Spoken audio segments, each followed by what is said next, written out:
Well, welcome to today's ITAM Kitchen. Friday the 13th. Happy Friday the 13th. I mean, how often do we celebrate Friday the 13th? Not nearly enough. And I wanted to say welcome to here because, I debated whether Friday the 13th to make it happen or not. It's like, you know what? What can we do to make the most of this topic?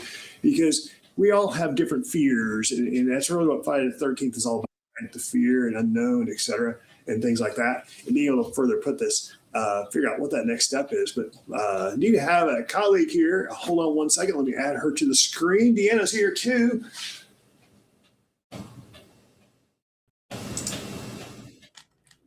Morning, everyone. Here she is. Good morning. Appreciate you being here, joining in. Absolutely. We got Deanna Henniger joining us today on this. But Friday the 13th, happy Friday the 13th, Deanna. It's interesting, isn't it? It's about the fear factor. We look at the fear factor, what we look at in particular, because that's typical of Friday the 13th is scare. We always say like Black Friday sometimes, a scare, the Friday the 13th. It's like, you know what? Let's make the most of it and put this. That's right. Right.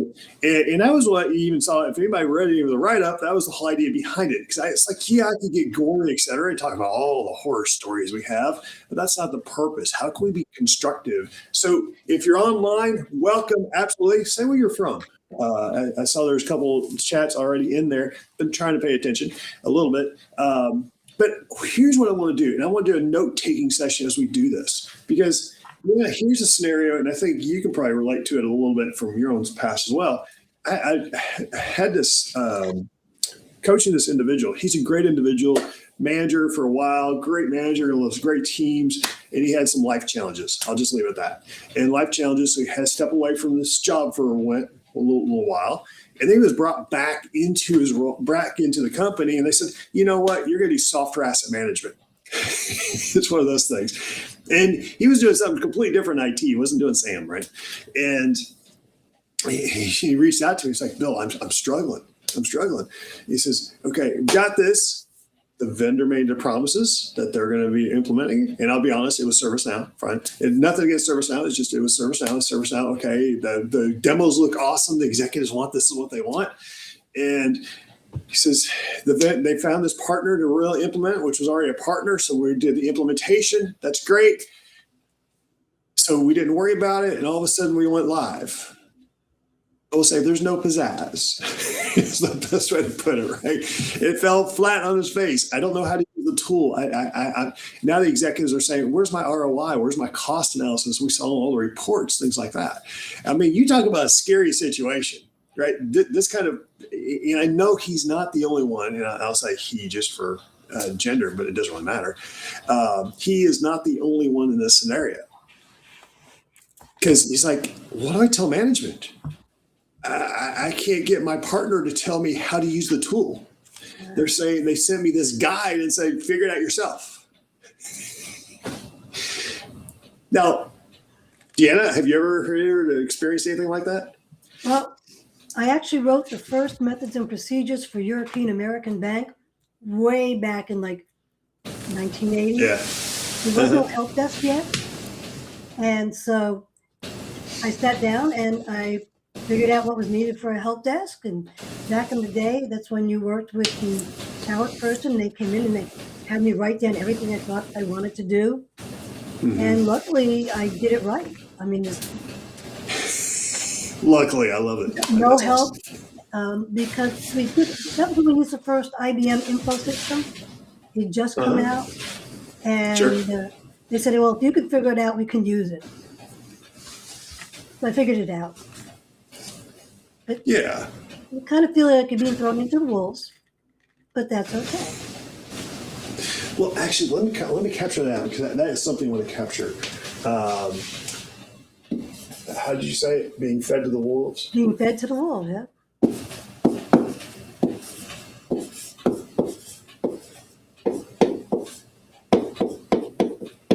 But that's where our higher order thinking skills come in because we're able to figure things out and then conquer.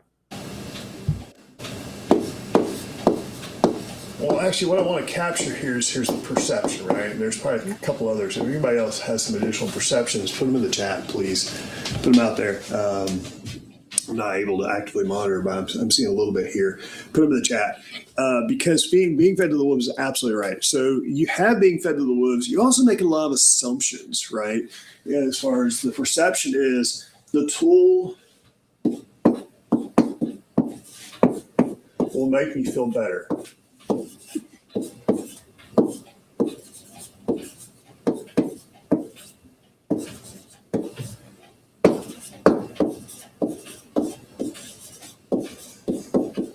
And let me put some definition behind that. When I say the tool is going to make me feel better, right? I have this unknown factor, right? And they've made this promise that, okay, here's the outcome that you're going to see from a result. So it automatically is just going to work. Maybe a little bit of elbow grease in there, got a little bit, but it's just going to work. The tool's going to make it work. Again, and I'm not trying to slam tools, but this is kind of what happens in the scenario for any of the individuals. Again, the Friday the 13th scenario, right? This is the Friday the 13th edition. Let's talk about some of the horrors, right?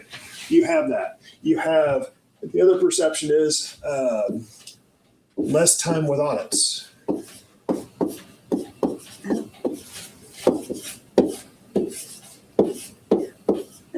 They went from electronic system. They went from a paper system to an electronic system.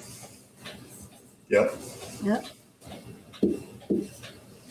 I actually figured out how to use the eraser. I'm getting better. But less time with audits, right? Easy to report.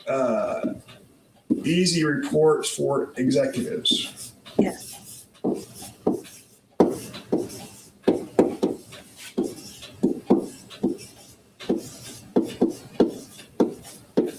That could be stakeholders too. So I'm not trying, I just didn't put stakeholders in there, but that could easily be that. So you have that. Less training's necessary.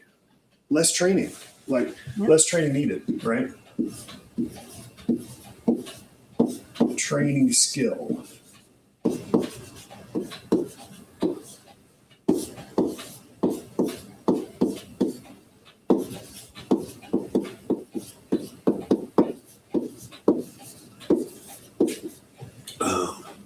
I can't see anymore. If anybody's on the chat, feel free to add your thoughts on this as well. They were actually faster to delivery. What's that? Faster to The help delivery? I desk was like faster it. to delivery. Yeah.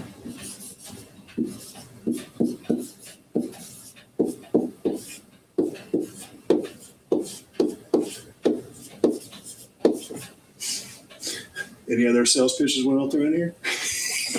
Yeah, exactly. And we can keep adding to it, right? So as we see them, I don't know if there's something else that came up or not. Oh, there was something in the chat. Hold on a second. Excellent. Appreciate Max being here on that side. I think I saw Dawn online as well. But just use some examples, because from an individual who's being put into a new role, have commitments being made. The executives see these commitments, right? They've paid money. And actually, that's another part. They want to see value. ROI, value. Need to see immediate. So for a reason.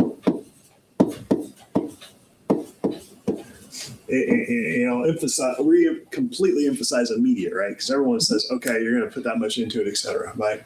And put it, what we got? There you go. I appreciate that, Don. And, the whole idea is look at that part. And Don, you probably have lots you can add in here as well. But the whole idea is from the perception. This is the perception that everyone has, the executives had. And on top of it, you're probably 2 or 3 levels deep below them to say, okay, you're expected to make that happen. Yeah. And the thing they're asking is, when will this be available? And then okay, so the Friday the 13th moment, what do I do, right? What do I do? And that's just part of it.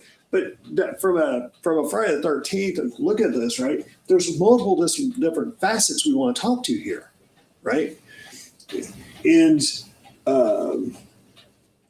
when you look at it from the perception is how do you do it? How do you move forward? How do you drive that? So Deanna, what's the first thing that comes to mind from just this list, or maybe you have another one to add to it you want to start from?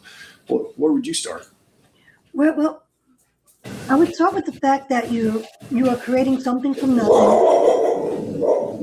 I have agreement from the Wolfpack.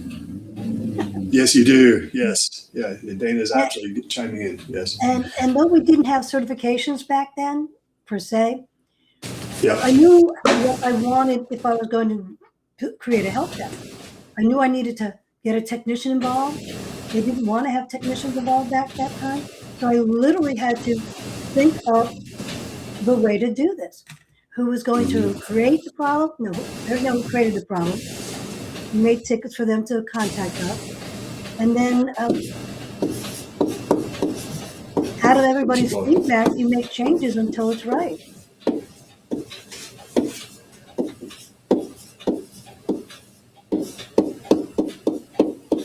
I'm putting in here about stakeholders. Stakeholders need a little involvement, right? Yeah. No one had a help desk back then. Shoot, when I started, I had to create a Microsoft Access database. Yep. Because we were doing everything via paper. Everything was on paper. That's how it started. Yeah. And we created an Access database, which I happened to be I was one of the original Access programmers back in the day. So it's like, okay, let me just create something. And that's where we started from. And then we started tracking assets and evolved from there. And it's like, okay, fine. Before all the stuff we have today. Right. But when you start looking at this, it's that overwhelmness part, right? Yep. And being able to say, okay, where do I start? How do I work through? How do I talk to my vendor? I have now potentially in this one scenario, I have a tool implemented. They say it's implemented. Okay, it's there. I don't know what to do. They gave me this 80-page manual saying, okay, here are all the processes, right? No hand holding, no assistance whatsoever. I'm sure they've paid thousands of dollars, right? That's something like that. You're probably at least six figures minimum on trying to pay for something. If not, I'd say perhaps I remember you used to charge about $300K for that, right? For services and making that happen. And we'll say limp results, just dismal results, right? You can't do anything with it. He was better off, literally this individual was better off using a spreadsheet the way he had it. He was getting better results out of that than what they had to put in place. Yeah. And he wasn't going to tell his executive that because they just spent all this money trying to do all this, right? So from a Friday the 13th perspective, it's like, okay, how do you start working through this?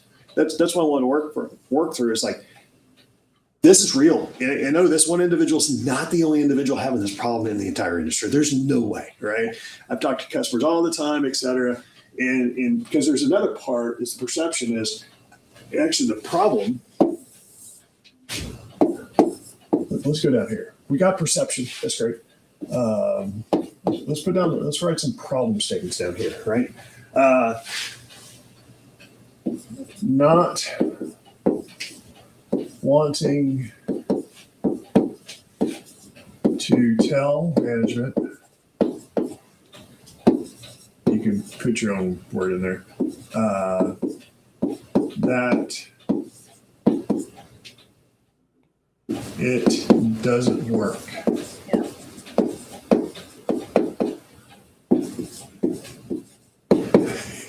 That's the biggest one, right? That is the biggest one. That's absolutely the biggest one. And from there, being able to say, okay, you have that problem. What else comes to mind? So that's part of communication. When you make changes like this, the learning curve and people not necessarily wanting to do anything different. Mm-hmm. But I've never had to use electronic before. I like my pieces of paper. That's how far back this was. Yes. Okay.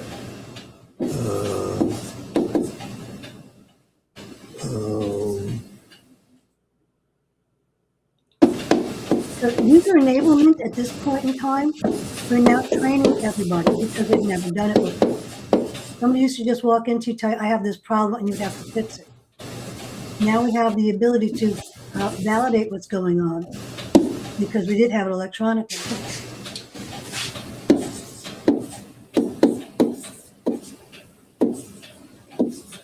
But no training. No documentation either at that point. That's a good one. Hold on, that thought 1 second.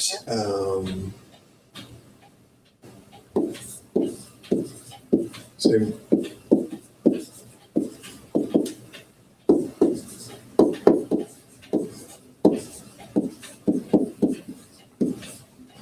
no documentation. That's a good one. That drives me crazy. Yeah. Keep in mind, when I did documentation, I did a couple hundred pages of documentation. So, Absolutely. Process, tools, flow, how it all works, and nobody does any of that anymore. It drives me crazy. There's documentation.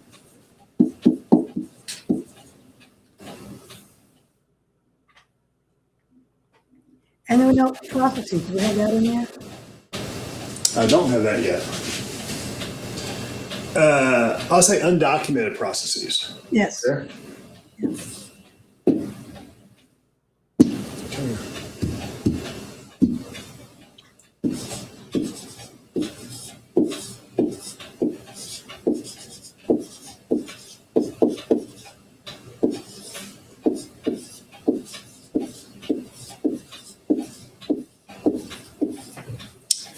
That's part of what else we got going on. The tool will make you feel better. Dude, I like that. I like that. Let me show that on the screen. That's a good one, Curtis. Yeah, the tool will make you feel better until renewal time comes. Absolutely, right? Yeah. Hold on. There's something there from Don as well. Let me throw that up here. Validated. Value current trends specific to the situation, guaranteed results. Yep, absolutely. Great point.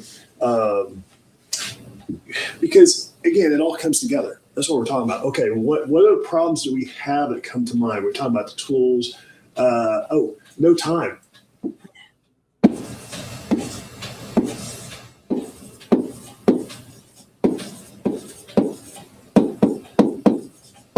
Oh, no resources. No new resources.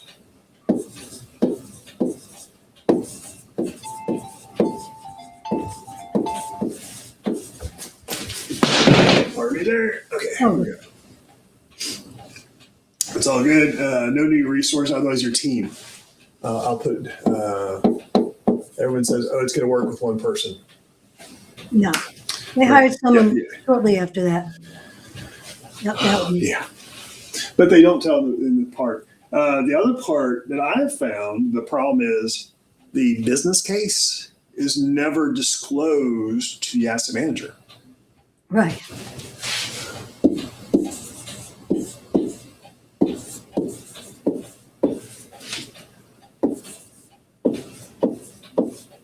I'll say business case outcomes, outcome expectations.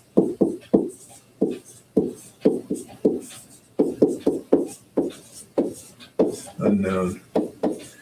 And let me make a comment on this real quick. This one, this is a little rabbit hole for me. That one right there. If you don't know the business case of how the tool and why you bought that tool, or how you ended up move forward, ask. And if they don't say, and they say, no, it's not required, say, yes, it is, because that's what management expects, to see the results. But here's the other part, the second part of that, my little, and I used to write business cases, a lot of them. When it comes to business cases on the results, is you need to put that in the contract with the vendor. Oh, you're still there. Something happened here. Hold on 1 second. Put in the contract with the vendor, as I fix something here on the screen. Put that in contract with the vendor. Put this in their contract. They need that these are documented, the business case outcomes, and make them accountable for it. And say, if this doesn't happen, I want a refund. And what most people don't realize, that's contractually obligated at that point. You do that? Absolutely, right? Yes, I'm looking. I don't see anything else on the comments in the one. But this is a huge, because 99% of the time, the 99% of the time, and I love writing business cases now because I figured out how to do it. It's a lot of fun because you have a lot of good discussions. So you get that buy-in, which is great. Executives expect to see that again from you. Yeah. And if you don't have it, you can say shame on you and you can say shame on them, but actually it's shame on you because you haven't required. But it's also shame on them because they did not put this into the written contract itself with that vendor if they didn't get in there. And again, 99% of the time, the business case never comes back. Everyone says failed projects. Like, what'd you commit to? I don't know. It just said implementation. Okay, I'm off that rant. But that point is that's huge, right? On that several fronts. Any more as far as different problems? Well, we can talk about problems all day long, or the discovery, whatever, right? Maybe the tool doesn't fit. Tool doesn't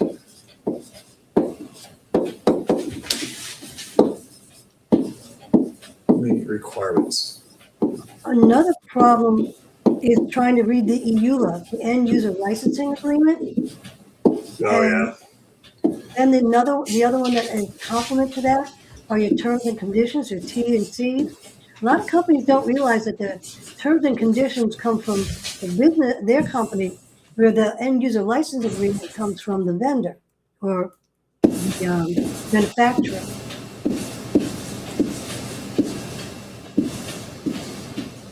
Yeah, I'm gonna put this. Sorry, my back's to everybody right now. Unclean source data.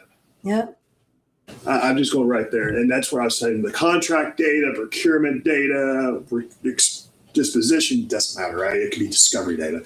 Right. The unclean source data is, again, what's the problem? Really, this is what keeps on someone's mind.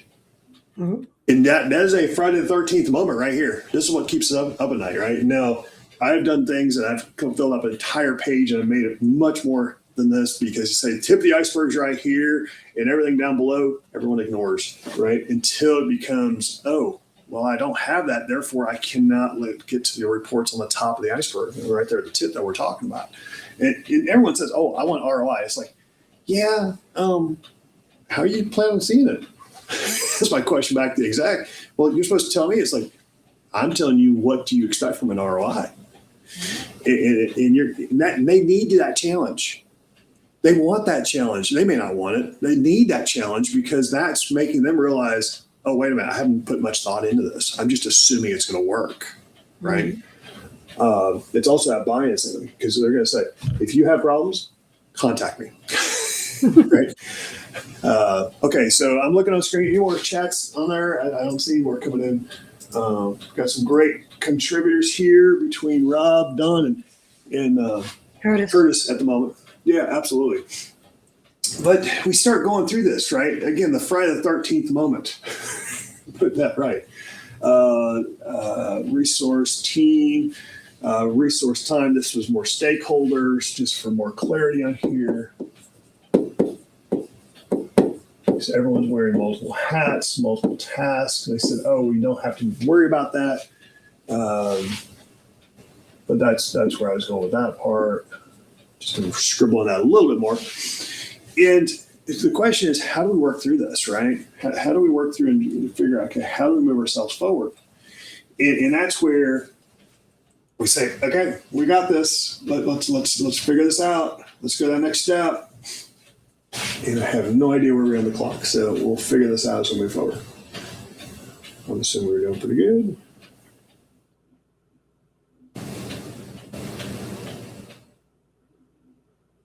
Still learning my studio setup here. Okay. There we go. Sometimes you never know. Okay, I'm good enough. Oh, good enough. Okay. Come here. Okay, I'm good enough. So from here, being able to say, okay, how do I make sure that I keep my sanity? Right. Is being able to say, okay, let's understand what we have. We got the perception, the problem, then we go towards a solution, right? Let's see. Let's say perception.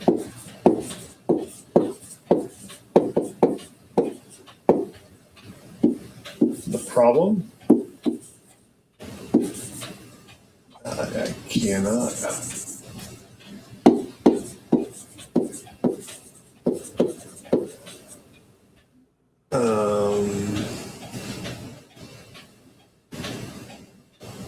Acoustics, outcomes, the problem, the plan. Let me see. It's a PPP. That's going to be our framework. We're going to do the PPP framework, the perception, problem, the plan to resolve, right? So what's our plan on this? What comes to mind? That we're going to start working through this. And we have a scenario somebody was talking about with this one user. And he was put in his role. He's a great individual. He feels like a failure right now because he's never struggled with it. And he's like, I don't know what to do. Literally, that was some of the comments, right? A great individual. So I'm not trying to make him demeaning whatsoever, but this is the scenario because the training's not going to help, right? Training may help a little bit, but he has to immediately deliver. And this is an active environment. There's because the last thing he wants to do is be out in the cold, right? But what's the plan to start looking at this? What comes to mind? One of the things I would look at the culture and where the people are, because if there's no collaboration, even though it's new, you need to have collaboration between different departments. And if your departments are so siloed or segmented, there's not much collaboration. I think you hit the nail on the head. So you need to look at the people. Talk about process a little bit. You got the tech. I always say data. That comes from all that and how you govern it. Yeah.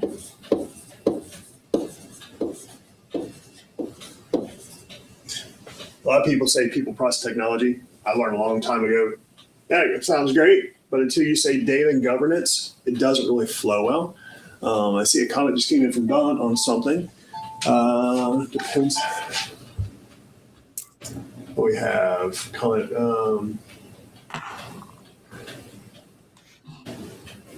Something about performance. Okay, 40% of the time checking output and fixing mistakes. Only 14% say clear positive outcomes. Okay, that's cool.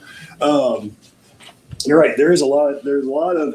I'll use the word hand-holding that's required with these type of roles. Absolutely. And if you're trying to deal with a tool on top of it, already you have a full schedule.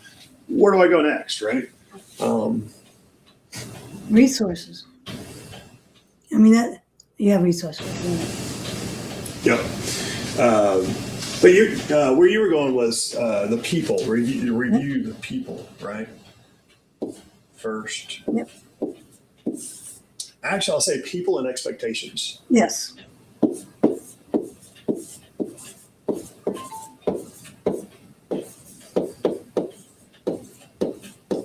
if you're even seeing us replay, thank you for watching. Absolutely. We're enjoying doing this. I've heard a lot of feedback. I saw some more feedback this morning. So someone says, I can't see it every day because I have meetings, but I love seeing the replays. So yeah, welcome to the ITAM Kitchen, and please help contribute on this one as far as liking it, share it with others, friends, colleagues, other industry peers. It's all good. So people and expectations. I'll say confirmation, right? Yep.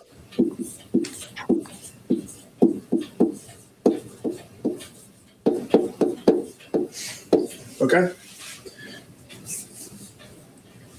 What else comes to mind?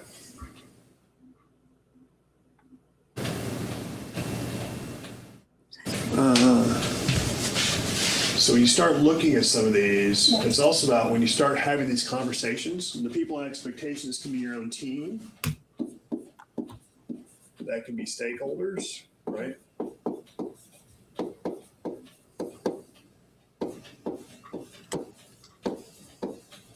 It could be sponsors. And some may say, I've done this before. Where is it? It's like perfect. If you've done this before and you've communicated this, please just share it with me and I'll take a look at it. I'll come back with any questions. Just curtail that and say, I apologize. I may have missed it earlier. Let's just go through this, make sure we have what we need. Therefore, I know where you need to sit, because when you start understanding the people and expectations, back to your point, this also goes into the process and the handoffs, right? Not just technology you get in there too, but when you start understanding the expectations, you know what the outcomes need to be, right? Yeah. You also know what they are already on their mind. I know a little bit off camera here because of the screen, but you also know what's on their mind, right? And what keeps them up at night and say, okay, here's how I can help you or not help you. So again, you can help refine those expectations, right? Because the data is going to be part of that as well. Because you say, oh, I need these reports once a month. It's like, great, tell me the reports. Tell me what the data is in the reports. Because we're all data nerds. That's what we are. We're absolutely data nerds. That's what we do, right? And they say, oh, by the way, I need this on a regular basis. And I said, can you ensure that your data is good for me? It's like, sure. Then you get into governance. Just with a simple conversation, isn't it? To make that happen. Okay, we got something in there. Session on business case writing would be good. Yes, we're going to talk about that. That's a great. We're going to talk about that soon. So it's one of the future sessions there. Absolutely, is business cases. But people and expectations. You're right. When you start having that conversation, then you say, okay, where is the big gap? Because here you also talk with the individuals to say, what expectations were you given before we started this project? Yep. What did you buy in on? Because when you start understanding that, again, that's their expectations. And you're able to say, okay, well, let's further refine. You can say, okay, that's nice. Just realize that's not going to happen for the next 2 years, but we're going to get there. And they might get upset. I totally get it. You're helping reset expectations. It's like, I get it, but there's only so much we can do. And you're just like, I'm just being honest. I came to this role. Here it is. How do I move forward? How to put that in place, right? Looking here, what we got? Mentoring to educate, help grow. Absolutely. Some of that mentorship, that is exactly what we're talking about, Dan, or Don. Sorry, Don. That's one of the expectations you have there, is that you're helping mentor them and bring them on board. That goes a long, long ways. Okay, so for the plan also for this, we also talked about the tool. So we need to worry about the tool, right? So on the tool, and this may be first, everyone's a little different when they do a tool. I'm definitely a big firm believer of fool with a tool is still a fool. And I appreciate everyone's work with tools. I appreciate the tool providers. I do. But if the person doesn't know how to use them, that's a big miss, either on the delivery or the implementation or the vendor, etc. Somewhere was a miss. And it was, well, I provide training. Well, yeah, you give me generic training. How does it work in my environment? Right? But you start understanding the tool, and I would say you want to set up. You need to understand some of the details. Maybe you don't need all the granularity. It's like, well, somebody else says they're going to set it up. It's just supposed to work for me. Really? And how's that work? Do you do the same thing with your car? Some people do, right? You just turn the key, it automatically works. But the reality is you need to understand when the battery goes high or low, if it's a battery powered, right? You get a Tesla, something like that, or the fuel, the lights there, or if your wheels go flat, you're going to know some of those details. That's part of the setup and understanding you need to have as well. It's no different. It's just a different technology. You're now looking at technology versus a vehicle versus that thing. But still, the same holds true. As far as the setup, and also for the tool, I also put a roadmap. How long is it going to take the tool to work the way you want it to, which is part of your roadmap? Because they come in baby steps. It doesn't just work. Yeah. The way the company is expecting it to.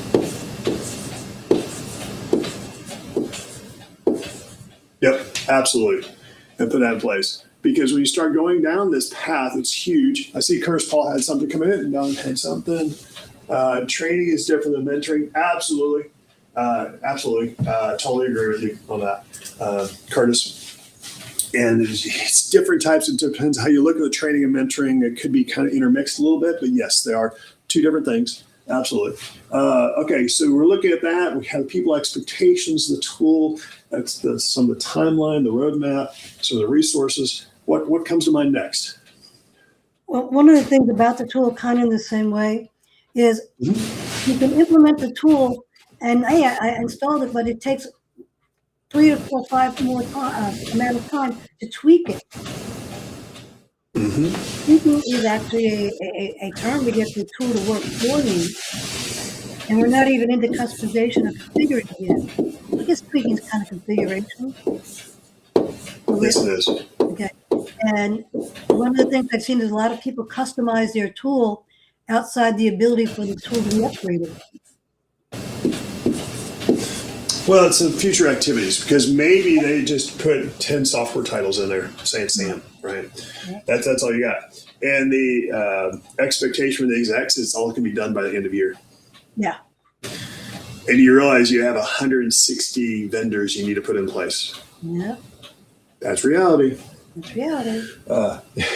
So it's about helping reset expectations. So from there, the plan is, okay, let's understand what we have, how it's set up, some of the processes involved. I'll say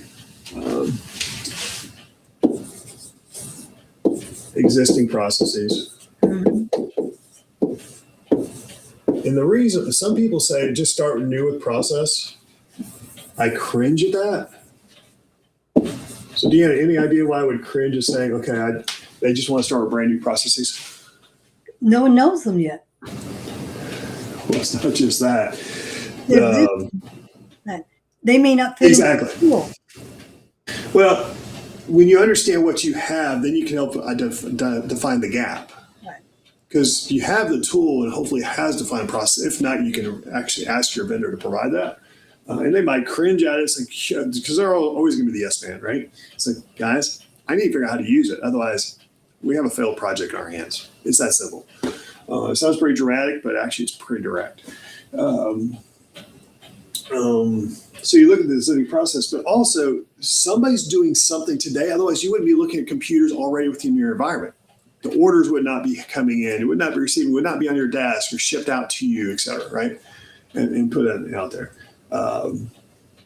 So look at the existing process, procedures tied in that. That's great. But then you also have some collaboration. And you have to, I put a timeline roadmap here on the tool that kind of goes for everything. But that's also what you have to come up with when you start with your plan is what is that roadmap? What's your roadmap look like, right?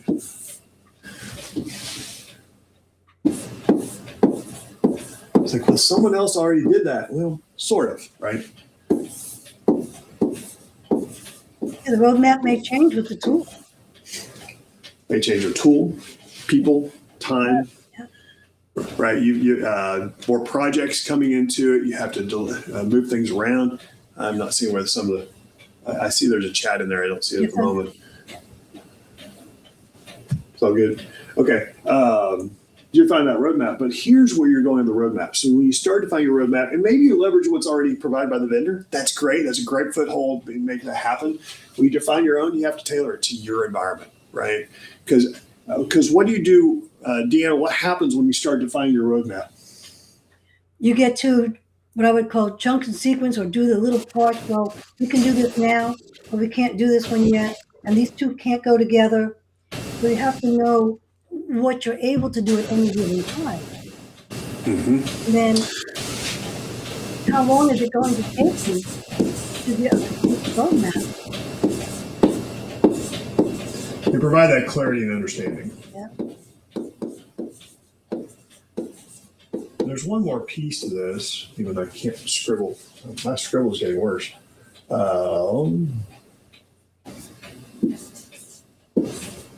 There's also one other thing is when you start providing this, it provides a pictorial to your stakeholders. Yep. You can review it, right? Because you're also going to validate. You're going to validate both stakeholders as well as your sponsor.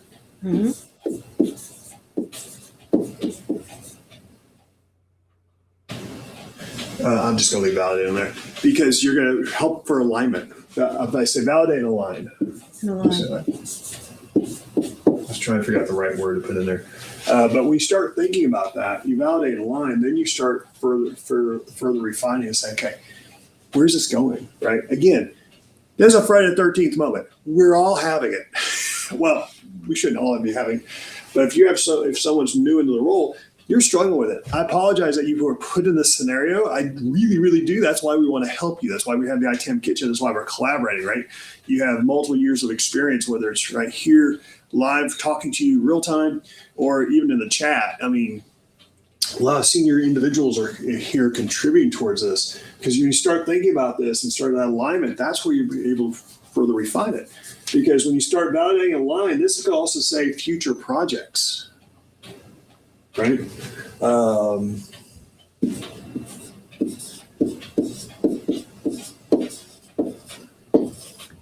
Sometimes in the middle of the project, you get redirection.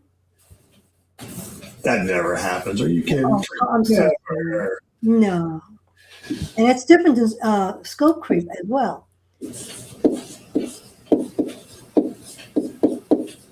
Well, you could have integration changes, right? You can talk about, okay, we're going to bring on, I saw just recently, a new procurement system is going to be on place in 3 months. So you have to have it done before then or after then. And there's no changes. You cannot change the scope of the current project, because otherwise it impacts their timeline. It's like, you push that up, that goes up the chain, the leadership chain. It's like, you guys have to make a call. I get it. They want to make change, but we need to at least have a collaboration, understand what you're looking at to see how we can collaborate, right? And that happens all the time. Okay, so we've got, yep. So as we work through this, we have that roadmap and clarity, we have that conversation. Well, at the same time, it's like, well, what else are we doing? We've got to deal with reports. Think about our day job, right? Yeah. We're just on one step of it, but we have to also not, I'll put up here our day job.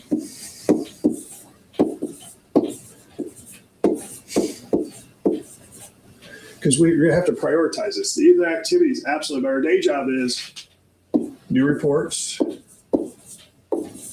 report requests.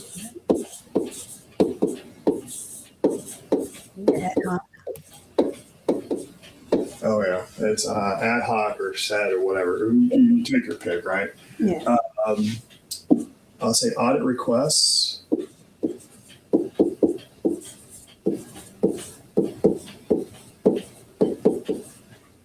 Vendor meetings.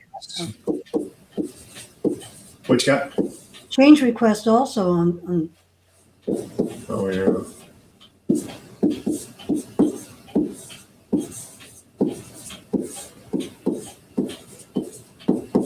Yep. Good point. Because when you start thinking about this, and there's more to this, right? You can have change requests, vendor meetings, and that could be with your different software vendors, could be hardware vendors, could be procurement. I'll say internal meetings.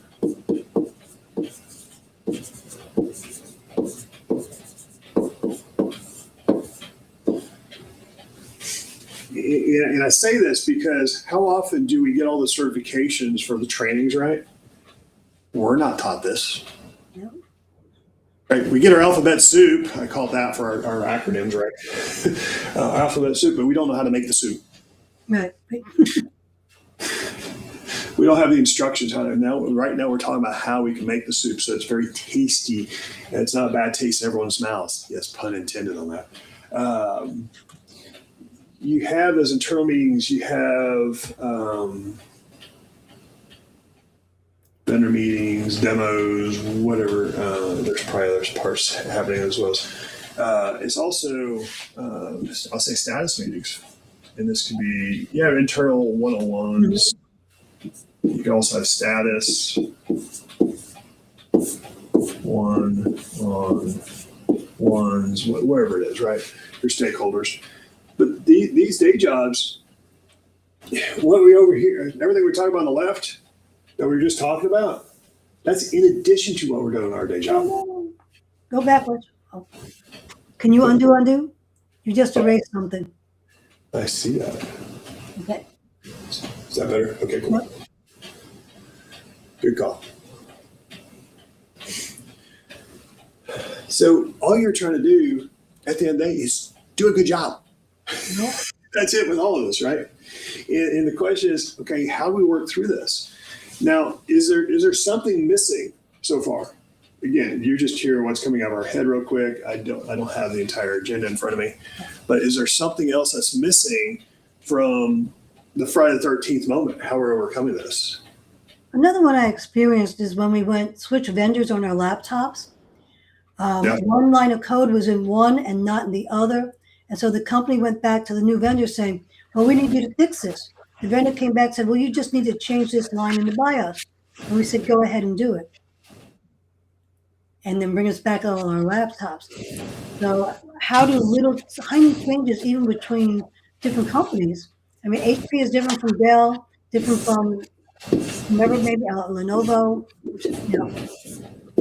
they all work the same, but some may not work exactly the same. So that causes a whole change. We had to go through change management. We had to retrain our technicians how to add the line in, because it wasn't easy for them to do. It wasn't easy for us to do either.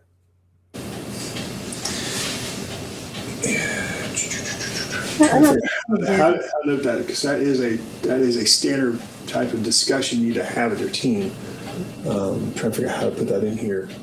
Well, even if new software, say you don't like one company and you find somebody's making the same, but it's a little different, but they do the same thing. Right. We all need to retrain, even though CAD works like CAD, but it doesn't work like CAD for Bluebeam to Adobe or something like that. Absolutely. Because when you start working through this on the day job, I just put miscellaneous meetings because that can be all across the board. To your point, that could be procurement, it could be your break fix folks, you do the training that, it could be leadership. I have multiple different meetings, right? And these are going to continue on. These will absolutely continue on because that's part of your job. This is what we're thinking about. And the whole tools not working experience is supposed to not exist and help you with these meetings. So I just want to make sure I'm setting that expectation as well. Is yes, we're overwhelmed to no end, right? We're overwhelmed because of all these activities, but also being able to say, you know what, we'll figure this out. And that's the most important, right? So that's about the mindset and say, okay, we're going to figure it out. May not have all the answers, but we're going to figure this out. Deanna, you started at the beginning. It's like, okay, roll up our sleeves and we're going to do this. Because some of us can be data scrubbing. Yeah. If you think you're not going to do data scrubbing, I don't know what role you just walked into. Even as a manager sometimes. Oh, I just want the reports with no scrubbing. It's like you will, because you're on Swizzling, you're going to have to worry about some of the data scrubbing or modify the reports, what's coming to you. It just happens. It's not negative. It's not negative to anybody, but how you communicate is going to be totally different than the person that gave it to you typically. But what else comes to mind? Okay, we got the day job. We have processes, roadmaps, governance.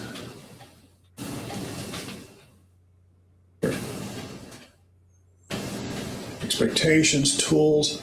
That's a pretty full plate if you're asking me. Yeah. Oh, I know what else is in here. You're an analyst role. Oh, yes. We kind of skipped around that a little bit with what we were just talking about.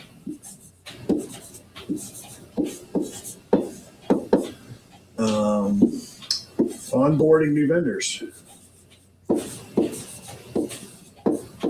Getting people to understand that preferred vendors are there for a reason. Yeah. Can't just go get something off the shelf and bring it in the environment. Exactly. My scribbling's getting worse. It's okay. It's a Friday the 13th edition. You're not supposed to read it. It's all cryptic, right? Exactly. And as Don put in there, he made a comment about collaboration. You're going to continue to be collaborating, that continual collaboration, right? Mm-hmm. Actually, that's a good point. Let me put that in here.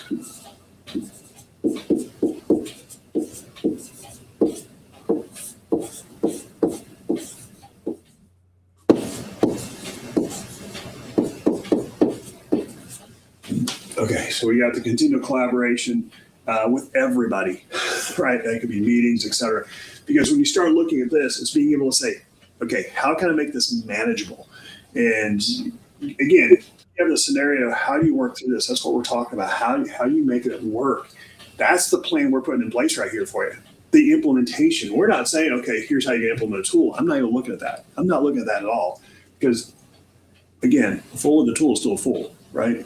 And I'm not saying we don't have good tools, different functionality, et cetera. And I'm not trying to do a comparison on that. I'll let someone else do it on that part. That doesn't bother me. Can I do it? I can, but it's just not something I want to focus on. Because I'm more concerned about the overall operations and what you're doing from the entire life cycle. Because from that, I'll have someone else deal with the tool. I need to understand how that tool works and some of the limitations behind it. Absolutely, I do not get out of that. But being able to say, Mark, you're the orchestrator.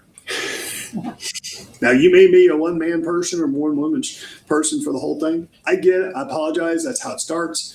It also provides you the ability to say, here's why I need a second resource from an analyst perspective. And that was a discussion literally I was having just yesterday. This person is, you need to find someone who deals with some analytics, get that off your plate, because that's going to totally consume you by yourself, and your time is more important to that. And I'm not trying to put you on a pedestal, but you have a lot of other things to deal with.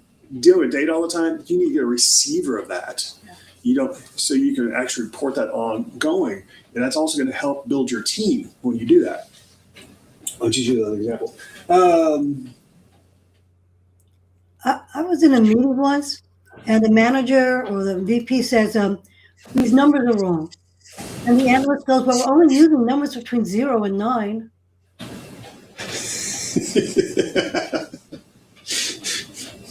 Yeah. I will say one time I was part of a project, and they were very skilled at what they do. There were when I walked on site and I got a brand new, I literally first day on the job, I was given plane tickets to say, okay, you're going to go visit this extremely high profile customer. Extremely high profile, and everybody knows the name. So if I was to say the name, you would definitely know it. Very, especially in our space, everyone knows it. It's like, okay, so I went over and said, okay, you're going to go do the implementation. So first day on the job, I have 30 people in this conference room. 30 people. It's like, and we don't have that big of a conference room. Literally, it's like one of those 12 by 14 rooms. We didn't have a lot of room, right? In a big conference room, table in the middle. They've been working on this for 2 years already prior to me walking in the room. And they've been doing all these details. They worked as a team to figure that out. And I came in to actually provide them a commercial off-the-shelf product. What we acronym is COTS, right? A COTS product, so they weren't just doing their own thing. And when I realized what they did, I said, you guys are far advanced more than anybody. They go, thank you.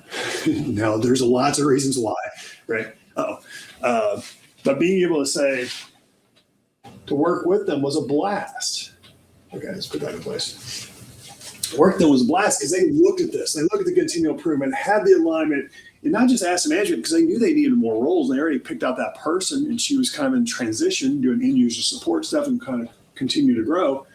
But when we started doing this, it made that meeting much easier.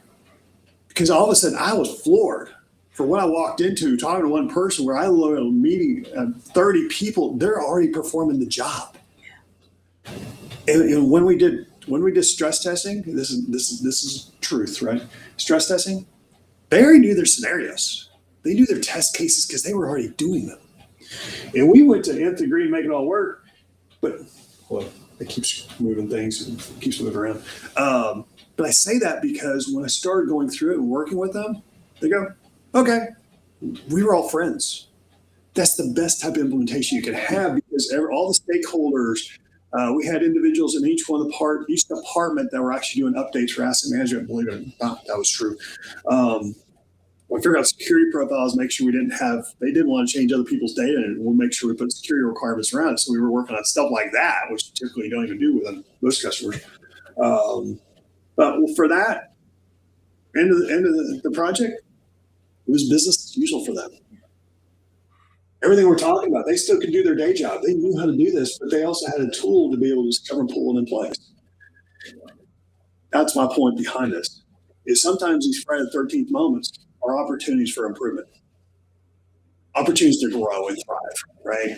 And that's what we have to keep in mind, because we can go crazy because all these companies are going at a million miles an hour right now, right? Your organization is too, right? Or your customer is, et cetera. Are you keeping all this in mind? Now, is this everything? It's not. This is kind of a snapshot, right? It's going to vary depending upon the environment. But that's also where I want to put a little bit of an outlier out there to say, let's look at this strategically, right? How do we look at it and say, get out of our heads and say, okay, let's look at this so we know that next step. This is what people are not getting today. There's this part of it. That's why I came to the realization. It's like, okay, I can go out and help thousands of people, et cetera. And if anybody's seen me online before, you've seen me do that. Again, I'm not trying to tout myself on that. I'm just communicating that way. But when you start realizing the effectiveness you have by understanding that next step, that's huge. That's huge. Some of the other things could be what I would call like a Friday the 13th event, such as 9/11, COVID, major storms.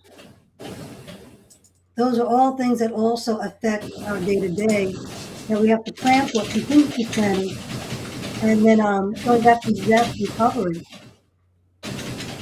Sometimes you don't know what you have until all of a sudden you don't have it.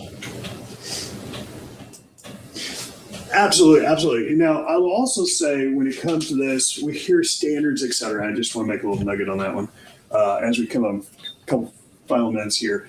You have the ISO standard, you have the ITIL standard. Personally, I like the ITIL standard versus ISO standard. That's a personal preference. I think actually I do know the creators of both.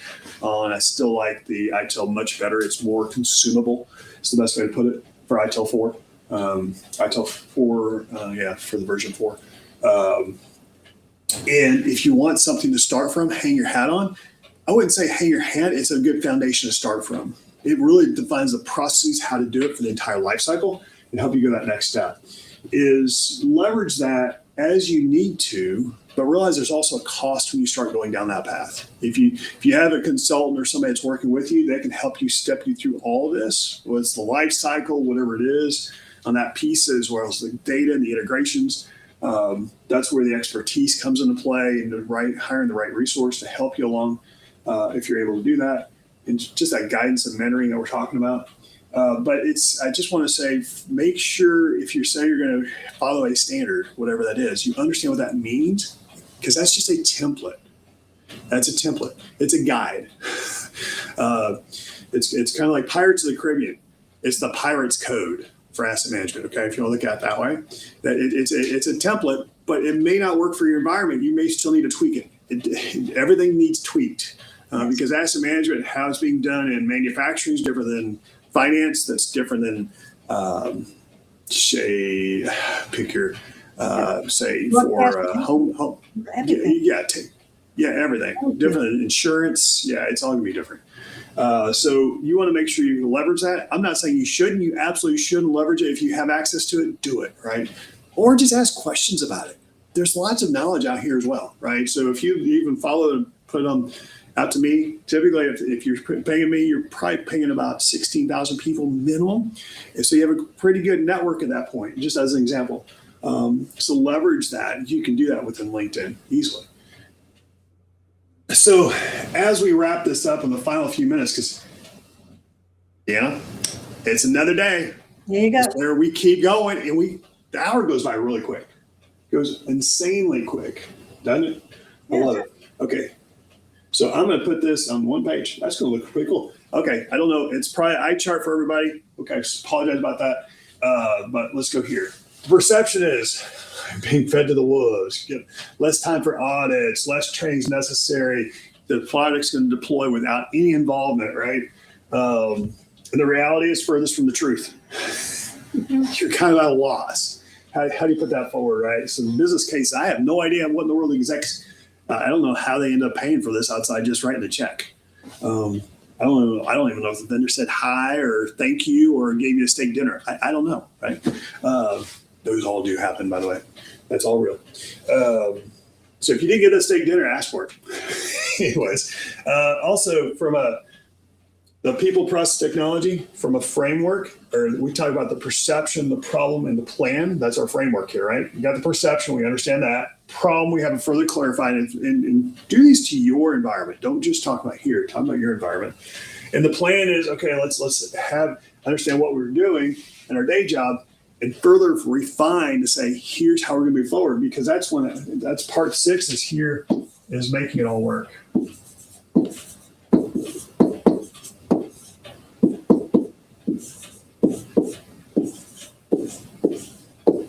And I'm not saying magically just works when I say that. I'm saying you have to take these 5 criterion, take an entire whiteboard, do your own whiteboard, sticky notes, whatever you need to, and say, okay, I have this going on. How does this help enhance that? And then you create that overall plan, review it. It's like, okay, I feel good about this. Review it with management. Say, here's where we're going. That's what they want you to do. That's what you're being paid for. That's your role. Because when you start doing that, you're showing progress. It may not be on the timeline they expect. Might have to further refine it, but there you go. So as we wrap this up, Deanna, any final notes from your side? Your thoughts? Just the last one, that we're in avoiding Friday the 13th. We still want to go back to being able to do our practice by exception, having everything standardized so that it flows through, and we only have to look at the problems but not the day-to-day. Exactly. And if you feel like you're having Friday the 13th and you need assistance or something like that, please reach out. We're here. We're more happy to help on that side. And if there's a use case we can walk through here live, hey, shoot it to us. We're more happy to walk through stuff like that, because that's the idea behind it. We're a bunch of friends around a kitchen table or around the kitchen island having a chat, trying to figure out how to make it all work. If you need something else, please reach out. That's the whole idea behind it. You have lots of different experience. That's the whole intention behind this, how we make it work, make it operational. So thank you for that. Thank you for the Friday the 13th session. Again, something unusual, but I also want to be constructive. And that's the whole idea. We have all this stuff happening, but how do we make it work? Again, I'm talking about implementation. If we're trying to do consulting or something like that, totally different discussion. We can go down there too. If you want to go down that path, we can definitely go down there. I was hitting more from the practitioner actually on site at this point, and not even deal with the consultant side. If we need to do the consultant, give me a heads up. We can go down that path. So appreciate it. Thanks, Deanna, for all your contributions. And I will see everyone else on Monday when Deanna is going to talk more about ITAD, the asset disposal process.